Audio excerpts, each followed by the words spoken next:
لما تيجي تتكلم عن أماكن بلا قوانين يبقى الصومال هي نمرة واحد. الصومال كان عنده حكومة مستقرة لحد سنة 91، لكن بعد ما الحكومة دي انهارت البلد دخلت في حالة من الفوضى الكبيرة، والميليشيات القبلية مسكت زمام الأمور. الصومال حاليا مقسمة لمناطق متعددة، كل منطقة بتحكمها قبيلة أو ميليشيا معينة، ودي خلت البلد في حالة من عدم الاستقرار. يعني في مناطق ما فيهاش أي حكومة مركزية أو قوانين ثابتة، والحياة اليومية هناك قايمة على الأعراف القبلية والعلاقات الشخصية أكتر من إنها تكون خاضعة لقانون واضح. فاللي بيحصل هناك هو فوضى بكل معنى الكلمة، واللي عنده سلاح هو اللي بيقدر يفرض رأيه. وفي المدن الساحلية خصوصا مقديشو بقت عمليات القرصنة البحرية مصدر رزق لكتير من الناس هناك. السفن الكبيرة بتتعرض لعمليات اختطاف بشكل متكرر، وفي بعض المناطق الحكومة ما عندهاش قدرة على السيطرة. الناس عايشة في حالة فوضى كبيرة، والعائلات معتمدة على نفسها تماما لحماية بيوتها. وعلى العكس من الصومال اللي الفوضى فيها نتيجة حروب وسيطرة ميليشيات، القارة القطبية الجنوبية أو الأنتاركتيكا مكان مليان تحديات مختلفة.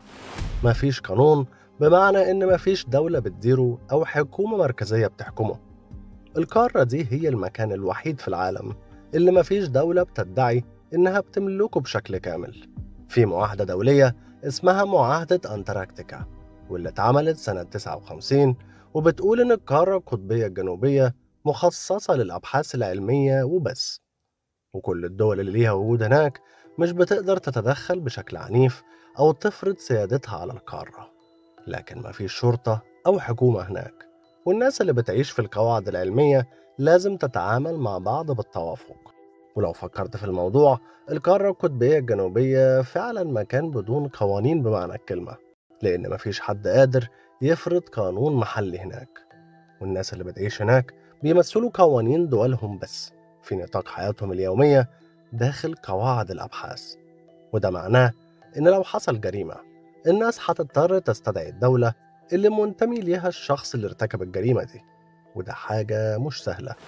إما جزر بيتكيرن فهي مجموعة صغيرة من الجزر في المحيط الهادي، وهي تعتبر واحدة من أكتر الأماكن عزلة في العالم. عدد السكان فيها صغير جدا، وغالبا بيتراوح بين 40 و 50 شخص بس. الجزيرة دي عندها قوانين بسيطة، لكنها في الواقع بتفتقر لمؤسسات الدولة أو الحكومة المركزية الفعالة. الناس عايشة هناك على التواصل الشخصي بينهم وبين بعض، والمشاكل بتتحل بشكل ودي أكتر من إنها بتمر عبر نظام قانوني.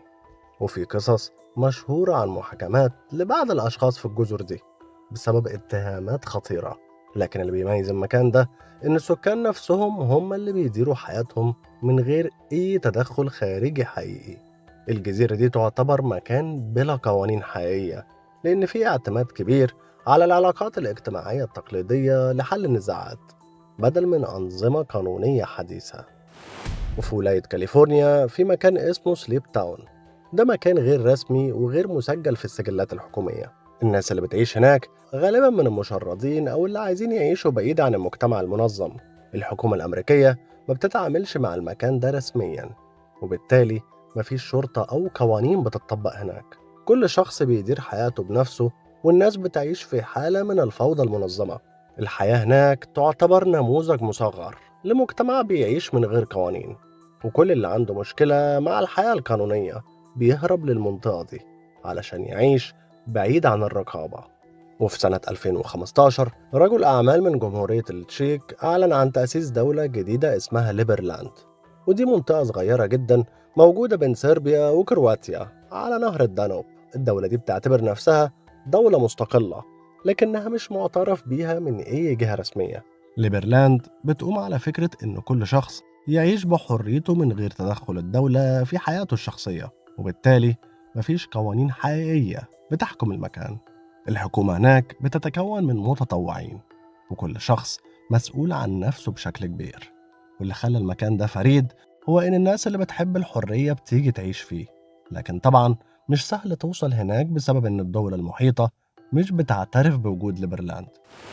وأخيرا وليس آخرا، جزيرة نورث سنتيننتال بتعتبر واحدة من أغرب وأكثر الأماكن غموضا في العالم، وبتتوصف أحيانا بأنها الجزيرة اللي الزمن نسيها.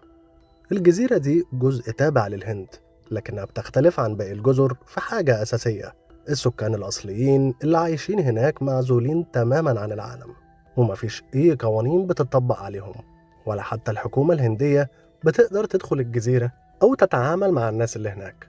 السكان اللي فيها بيعزلوا نفسهم تماما عن العالم الخارجي، والقبيلة اللي بتعيش هناك معروفة باسم قبيلة السنتينلز، وهي واحدة من أقدم القبائل في العالم، ويعتقد أنهم بقالهم آلاف السنين معزولين عن باقي البشر.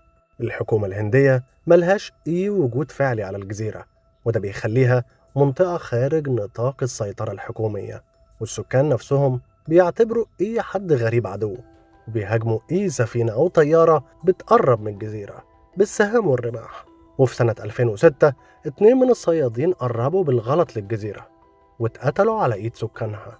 مفيش أي محاولة للقبض على الجناة أو تطبيق قانون، لأن ببساطة مفيش أي جهة عندها سلطة على المكان ده. لو وصلتوا لحد هنا بشكركم جدا، وبتمنى انكم تعملوا لي لايك وسبسكرايب، واستنوا الحلقة الجاية.